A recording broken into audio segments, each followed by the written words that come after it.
Chapter 16. Cursed, cursed Creator! Why did I live? Why in that instant did I not extinguish the spark of existence which you had so wantonly bestowed? I know not. Despair had not yet taken possession of me. My feelings were those of rage and revenge. I could with pleasure have destroyed the cottage and its inhabitants, and have glutted myself with their shrieks and misery.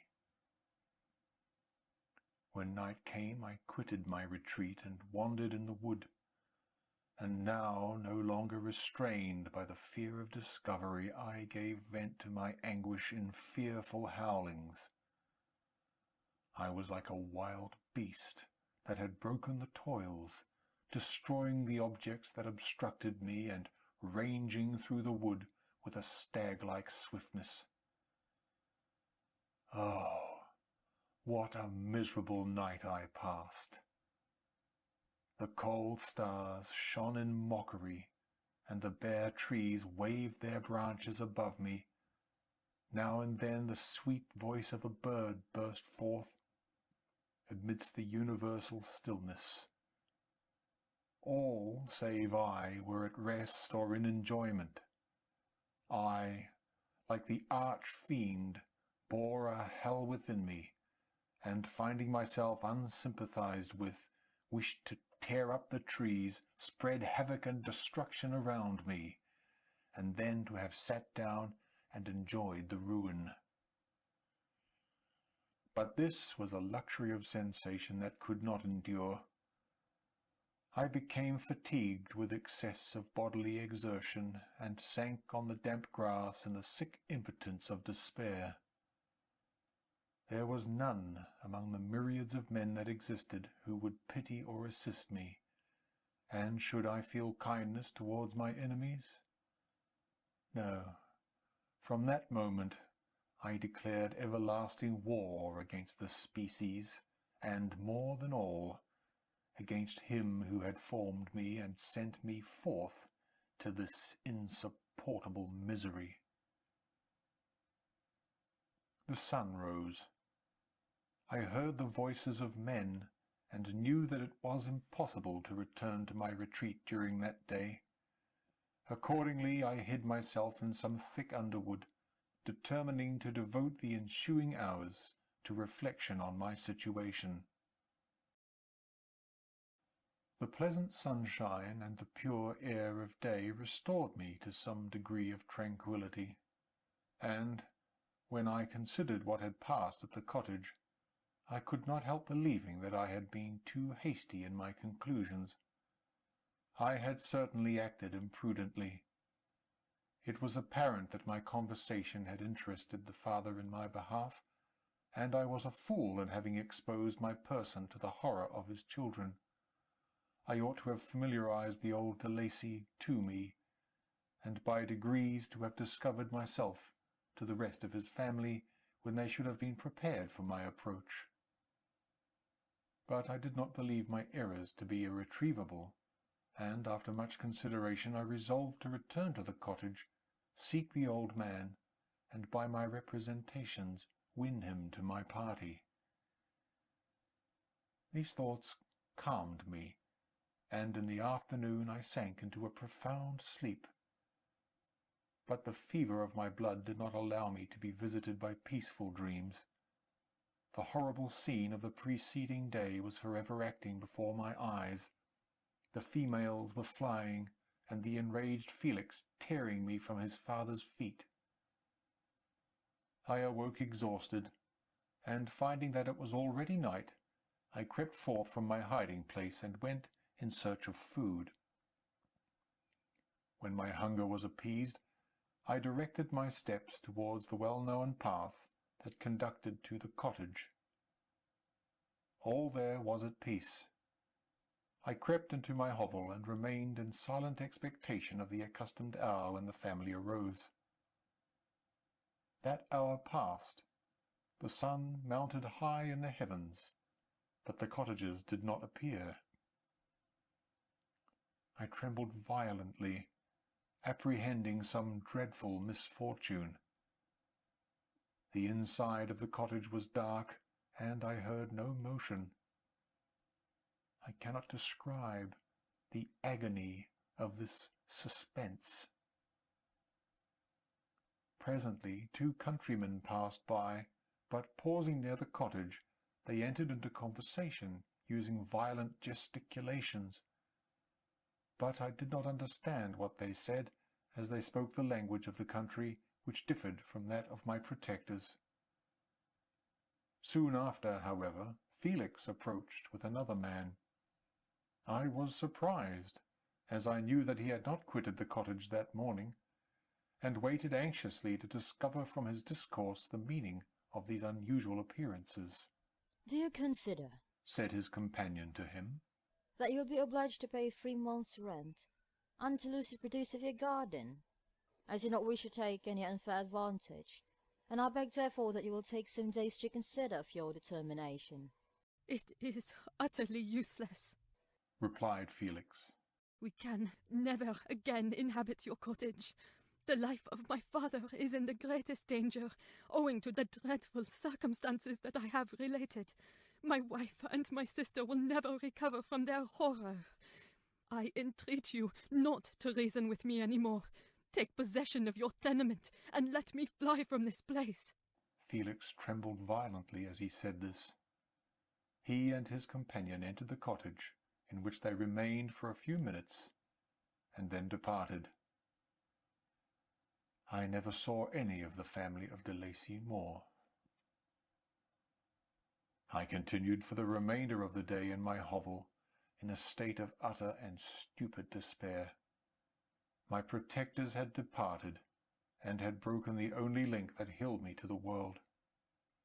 For the first time the feelings of revenge and hatred filled my bosom, and I did not strive to control them, but allowing myself to be borne away by the stream, I bent my mind towards injury and death. When I thought of my friends, of the mild voice of de Lacy, the gentle eyes of Agatha, and the exquisite beauty of the Arabian, these thoughts vanished, and a gush of tears somewhat soothed me. But again, when I reflected that they had spurned and deserted me, anger returned, a rage of anger, and unable to injure anything human, I turned my fury towards inanimate objects. As night advanced, I placed a variety of combustibles around the cottage, and, after having destroyed every vestige of cultivation in the garden, I waited with forced impatience until the moon had sunk to commence my operations. As the night advanced, a fierce wind arose from the woods, and quickly dispersed the clouds that had loitered in the heavens. The blast tore along like a mighty avalanche, and produced a kind of insanity in my spirits that burst all bounds of reason and reflection. I lighted the dry branch of a tree, and danced with fury around the devoted cottage, my eyes still fixed on the western horizon, the edge of which the moon nearly touched. A part of its orb was at length hid, and I waved my brand. It sank, and with a loud scream I fired the straw, and heath, and bushes which I had collected. The wind fanned the fire, and the cottage was quickly enveloped by the flames, which clung to it, and licked it with their forked and destroying tongues. As soon as I was convinced that no assistance could save any part of the habitation, I quitted the scene, and sought for refuge in the woods. And now, with the world before me, whither should I bend my steps? I resolved to fly far from the scene of my misfortunes. But to me, hated and despised, every country must be equally horrible. At length, the thought of you crossed my mind. I learned from your papers that you were my father, my creator, and in whom could I apply with more fitness than to him who had given me life? Among the lessons that Felix had bestowed upon Safie, Geography had not been omitted. I had learned from these the relative situations of the different countries of the earth. You had mentioned Geneva as the name of your native town, and towards this place I resolved to proceed. But how was I to direct myself? I knew that I must travel in a southwesterly direction to reach my destination, but the sun was my only guide. I did not know the names of the towns that I was to pass through, nor could I ask information from a single human being. But I did not despair.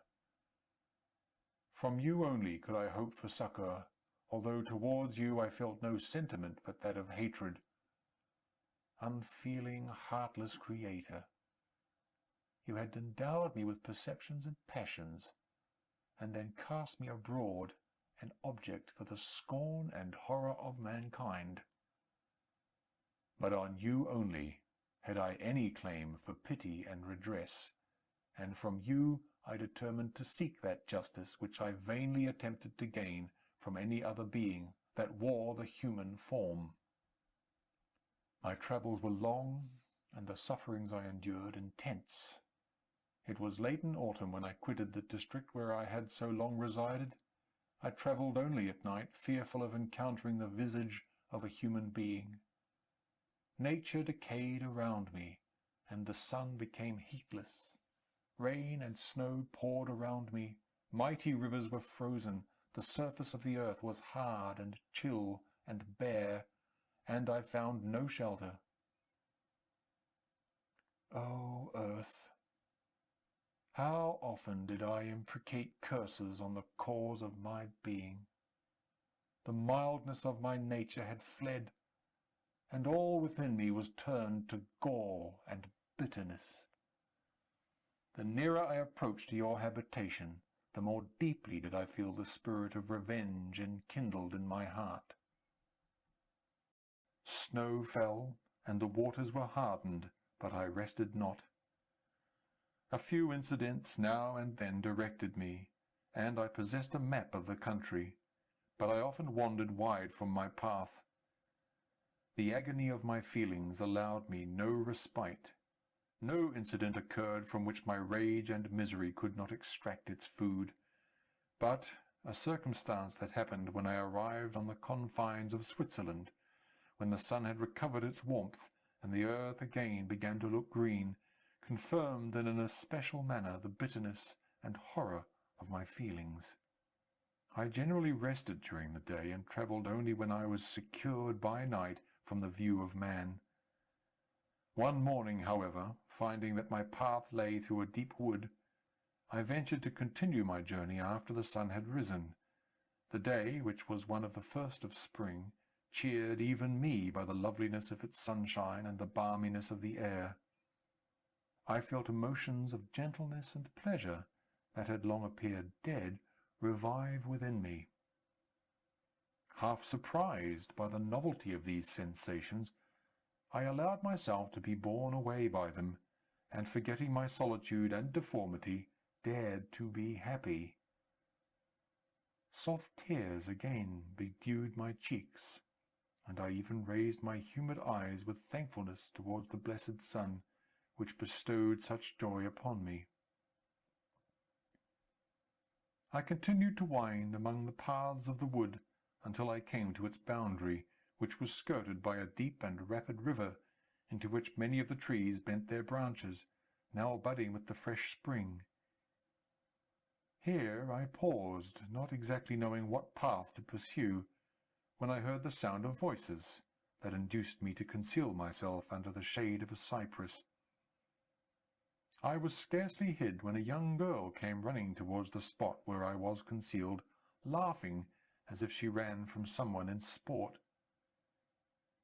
She continued her course along the precipitous sides of the river, when suddenly her foot slipped, and she fell into the rapid stream.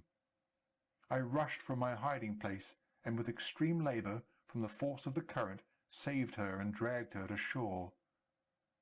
She was senseless, and I endeavoured by every means in my power to restore animation, when I was suddenly interrupted by the approach of a rustic, who was probably the person from whom she had playfully fled. On seeing me, he darted towards me, and tearing the girl from my arms, hastened towards the deeper parts of the wood. I followed speedily. I hardly knew why. But when the man saw me draw near, he aimed a gun which he carried at my body, and fired. I sank to the ground, and my injurer, with increased swiftness, escaped into the wood. This, then, was the reward of my benevolence. I had saved a human being from destruction, and as a recompense I now writhed under the miserable pain of a wound which shattered the flesh and bone.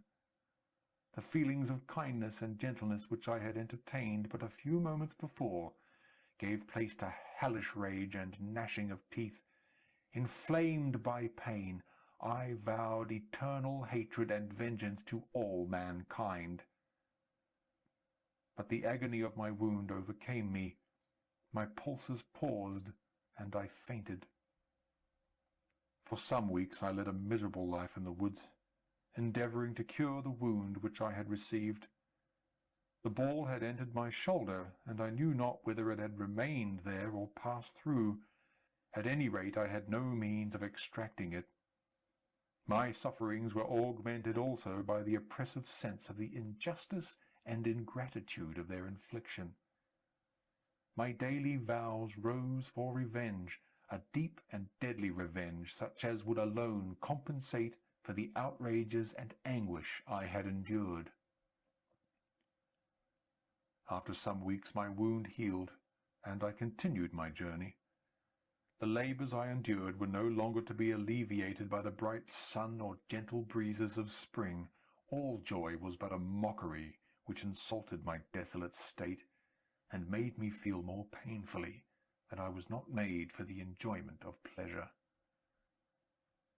But my toils now drew near a close, and in 2 months from this time I reached the environs of Geneva. It was evening when I arrived, and I retired to a hiding-place among the fields that surrounded it, to meditate in what manner I should apply to you. I was oppressed by fatigue and hunger, and far too unhappy to enjoy the gentle breezes of evening or the prospect of the sun setting behind the stupendous mountains of Jura. At this time a light sleep relieved me from the pain of reflection, which was disturbed by the approach of a beautiful child who came running into the recess I had chosen with all the sportiveness of infancy. Suddenly, as I gazed on him, an idea seized me that this little creature was unprejudiced, and had lived too short a time to have imbibed a horror of deformity. If, therefore, I could seize him and educate him as my companion and friend, I should not be so desolate in this peopled earth. Urged by this impulse, I seized on the boy as he passed, and drew him towards me. As soon as he beheld my form, he placed his hands before his eyes and uttered a shrill scream. I drew his hand forcibly from his face and said, "Child, what is the meaning of this? I do not intend to hurt you. Listen to me." He struggled violently. "Let me go!" he cried. "Monster! Ugly wretch! You wish to eat me and tear me to pieces. You are an ogre. Let me go, or I will tell my papa." "Boy, you will never see your father again. You must come with me." "Hideous monster! Let me go. My papa is a syndic. He is Frankenstein. He will punish you. You dare not keep me." "Frankenstein? You belong, then, to my enemy, to him towards whom I have sworn eternal revenge. You shall be my first victim." The child still struggled, and loaded me with epithets which carried despair to my heart. I grasped his throat to silence him, and in a moment he lay dead at my feet. I gazed on my victim, and my heart swelled with exultation and hellish triumph. Clapping my hands, I exclaimed, I, too, can create desolation. My enemy is not invulnerable. This death will carry despair to him, and 1,000 other miseries shall torment and destroy him. As I fixed my eyes on the child, I saw something glittering on his breast. I took it. It was a portrait of a most lovely woman. In spite of my malignity, it softened and attracted me. For a few moments I gazed with delight on her dark eyes, fringed by deep lashes, and her lovely lips. But presently my rage returned. I remembered that I was forever deprived of the delights that such beautiful creatures could bestow, and that she whose resemblance I contemplated would, in regarding me, have changed that air of divine benignity to one expressive of disgust and affright. Can you wonder that such thoughts transported me with rage? I only wonder that at that moment, instead of venting my sensations in exclamations and agony, I did not rush among mankind and perish in the attempt to destroy them. While I was overcome by these feelings, I left the spot where I had committed the murder, and seeking a more secluded hiding-place, I entered a barn which had appeared to me to be empty.